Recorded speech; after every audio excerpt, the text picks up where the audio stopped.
Devlete meditsina bölümleri sindeni lazım olsun iyi infrastruktura, teknika hem becerikli uzmanlar. Bu en önemli ki yeni yaşamak için koşullar olsun.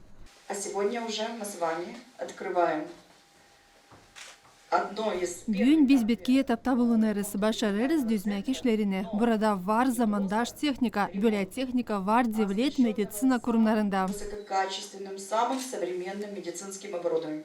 Таким оборудованием, которое есть в республиканских учреждениях в Центре охраны матери и ребенка.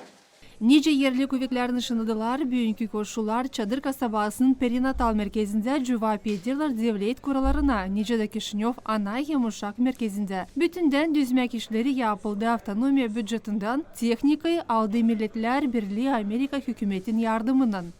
2021 yılda biz finansların bir payını doğrulttuk bu niyetlere. Bugünkü güne bu uğurda harcandı 3 milyon lei düzmek işlerine. Ama bu değil bitki sayı. Biz ilerleyeceğiz bu işi 2023.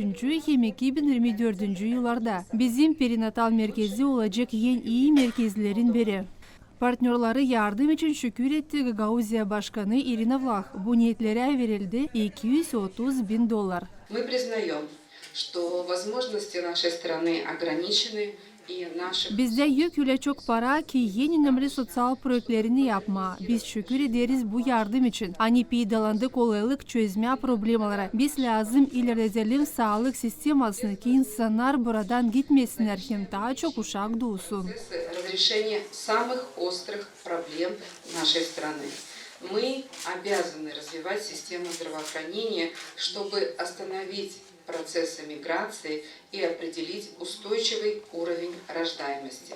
Milletler Birliği'nin baş niyeti yapma iyi koşulları karılar, uşaklar hem uzmanlar için bütün dünyada. Ben isterim nişanlama, hani hepsi çadırlıklar angılarını verdiler çadır doğdurtmak merkezine cevap edirler lazımlı koşullara. Şimdi olacak olalık uşaklara kaliteli meditsina yardımını vermeye. Burada bu işi yapma ama yollamama onları Kişinyov'a.